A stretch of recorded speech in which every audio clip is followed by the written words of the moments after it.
अस्सलाम वालेकुम, welcome to law and jurist. मैं हूं मलिक सैफुल्लाह गालिब। आज की ये वीडियो कोई आम खबर नहीं बल्कि वो सच है जो आपके सीने चीर देगा या कम से कम आपके जहन को ये सोचने पे मजबूर कर देगा, हकीकत आखिर है क्या। और रियासती ताकत, सियासी बयानी और इंसानी हकूक़ के दरमियान असल हकीकत कहाँ खड़ी है। आज हम जिस मौजू पर बात करने जा रहे हैं वो सिर्फ सियासत नहीं बल्कि एक ऐसा पेचीदा मामला है जिसमें कानून, अदारे, इंसानी वक़ार और सियासी ताकत सब एक दूसरे के सामने आ खड़े हुए हैं। आज हम बात करेंगे इमरान खान के साथ होने वाले इस मुबैना जुल्म की, जिसके बारे में मुख्तलिफ सियासी हलकों में, मीडिया रिपोर्ट्स में और सोशल मीडिया पर ये दावे किए जा रहे हैं कि इनके साथ जेल में ऐसा सलूक किया जा रहा है जिसने कई संजीदा सवालात को जन्म दिया। ताहम यहाँ ये बात भी ज़रूरी है कि इन तमाम दावों की आज़ादाना, गैर जानिबदार और मुस्तनद तस्दीक कानूनी और तबी माहिरीन के ज़रिए होना लाजमी है, क्योंकि कानून हमेशा सबूत और तहकीक पर चलता है, ना कि जज्बात या सियासी बयानियों पे। आज के प्रोग्राम में हम इन सवालात के जवाब तलाश करने की कोशिश करेंगे और हर सवाल को सिर्फ एक सियासी दावा नहीं बल्कि एक आइनी, कानूनी और इंसानी हकूक़ के तनाज़ुर में समझने की कोशिश करेंगे ताकि पूरी तस्वीर वाज़ेह हो सके।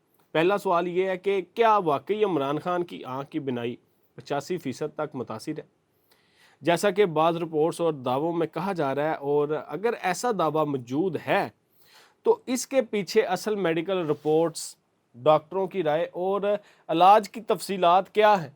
दूसरा सवाल ये है कि जेल में इन्हें मुबैना तौर पर इंजेक्शन या मखसूस अद्वियात देने के बारे में जो बातें सामने आ रही हैं, क्या वो किसी मुस्तनद मेडिकल प्रोटोकॉल का हिस्सा है या महज अफवाहों और गैर मुसद्दका रिपोर्ट्स की बुनियाद पर फैलाई जाने वाली बातें हैं।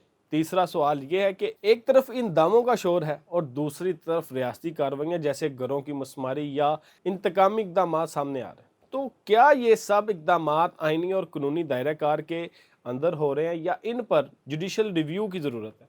और चौथा सवाल यह है कि पाकिस्तान के आइनी निज़ाम में ड्यू प्रोसेस ऑफ लॉ वाकई हर शहरी पर यकसा तौर पर लागू होता है या नहीं। अगर आप मुल्क के हालात, रियासती अदारों के किरदार और इमरान खान के साथ होने वाली इन मुबैना ज़्यादतियों का मुकम्मल गैर जज्बाती मगर हकीकत पर मबनी तज्ज़िया चाहते हैं तो ये वीडियो आखिर तक देखें। ये गुफ्तगू सिर्फ एक शख्सियत या एक सियासी जमात के गिर्द नहीं बल्कि इस बड़े सवाल के गिर्द है कि रियासती ताकत किस हद तक आइनी हदूद के अंदर रहकर इस्तेमाल हो रही है और क्या पाकिस्तान में अदारा जाती ताकत और शहरी हकूक़ के दरमियान तवाज़ुन बरकरार है या नहीं। जब ताकत और कानून एक दूसरे के मुकाबिल आ जाएं तो फिर असल इम्तिहान रियासत के आइनी ढांचे का होता है, ना कि सिर्फ सियासी बयानिए का। आज की ये गुफ्तगू इन लोगों के लिए है जो कुर्सी के नशे में इतने अंधे हो चुके हैं कि इन्हें अपने सिवा कोई नज़र नहीं आता। आप खुद को बहुत कद आवर समझते हैं, लेकिन याद रखें कि तारीख के मुताले से ये बात बार बार साबित होती है कि ताकत जब खुद को दायमी समझने लगती है तो इसका ज़वाल भी इसी लम्हे शुरू हो जाता है। तारीख के कब्रिस्तान ऐसे लोगों से भरे भरे हैं जो खुद को नागज़ीर समझते थे, लेकिन वक़्त ने इन्हें एक मिसाल बना कर रख दिया। जब किसी कौम या हुक्मरान तबके के ज़वाल का आगाज़ होता है तो इसकी सबसे पहली अलामत ये होती है कि अदारों में बर्दाश्त कम और खौफ ज़्यादा हो जाता है। ये फैसले जज्बात और ताकत के तवाज़ुन की बजाय दबाव और कंट्रोल के तहत होने लगते हैं।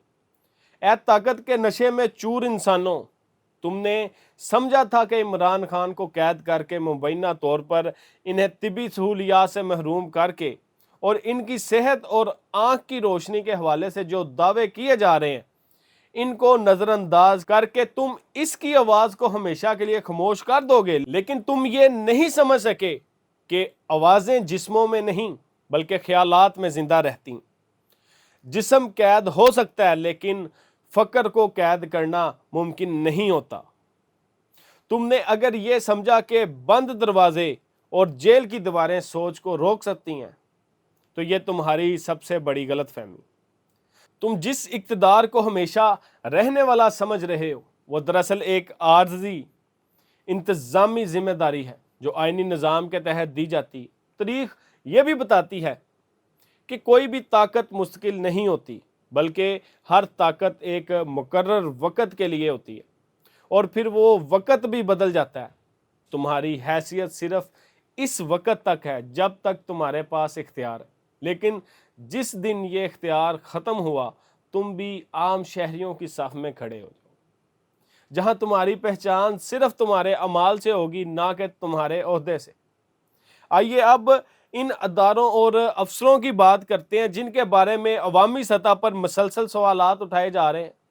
وہ افسران جو ریاستی پروٹوکول اور طاقت کے ساتھ کام کرتے تھے، ان کے بارے میں یہ سوال بار بار سامنے آتا ہے کہ کیا وہ واقعی آئینی حدود کے اندر رہ کر اپنے فرائض سر انجام دے رہے ہیں، یا کہیں نہ کہیں طاقت کے استعمال میں توازن متاثر ہو رہا ہے۔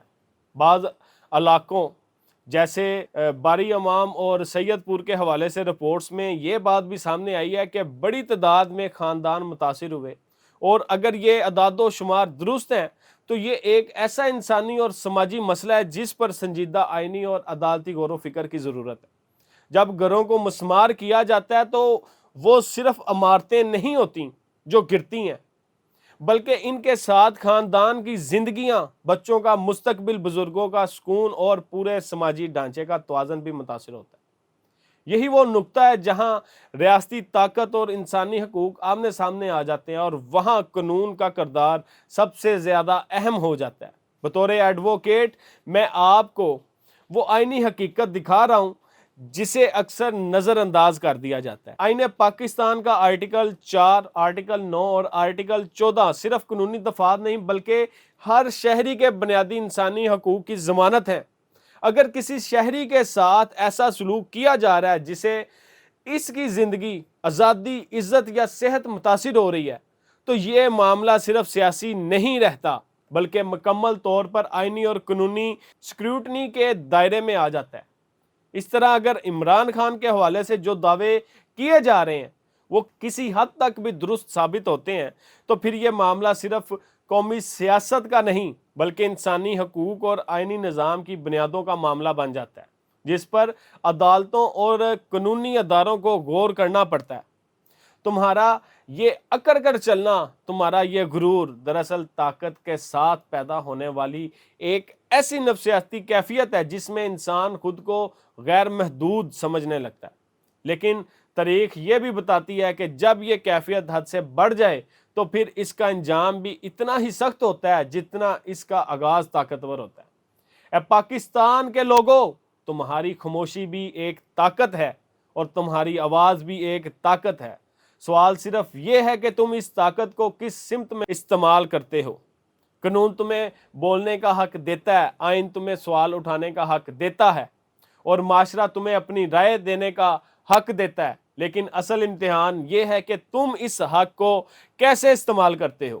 معاشی پہلو بھی اس پوری صورتحال سے الگ نہیں۔ پاکستان میں مہنگائی، معاشی دباؤ اور عام آدمی کی زندگی کی مشکلات ایک مسلسل بڑھتا ہوا چیلنج ہے۔ ایک طرف بڑے بڑے ترقیاتی دعوے ہیں اور دوسری طرف عام شہری کی قوت خرید کم ہوتی جا رہی ہے، اور یہی تضاد ریاستی پالیسیوں پر سوال کو جنم دیتے ہیں۔ آخر میں میرا یہی موقف ہے کہ ریاست، قانون اور عوام کے درمیان اعتماد ہی وہ بنیادی ستون ہے جس پر پورا نظام کھڑا ہوتا ہے۔ اگر یہ اعتماد قائم رہے تو ریاست مضبوط رہتی ہے، اور اگر یہ اعتماد کمزور ہو جائے تو سوالات بڑھتے ہیں، اور جب سوالات بڑھتے ہیں تو اصلاحات ناگزیر ہو جاتی ہیں۔ میں ہوں ایڈوکیٹ ملک سیف اللہ غالب، اور لا اینڈ جورسٹ کے پلیٹ فارم سے ہم یہ قانونی، آئینی اور تحقیقی گفتگو جاری رکھیں گے۔ نیکسٹ ویڈیو کے ساتھ بہت جلد حاضر ہوں گے، تب تک کے لیے جی اللہ حافظ۔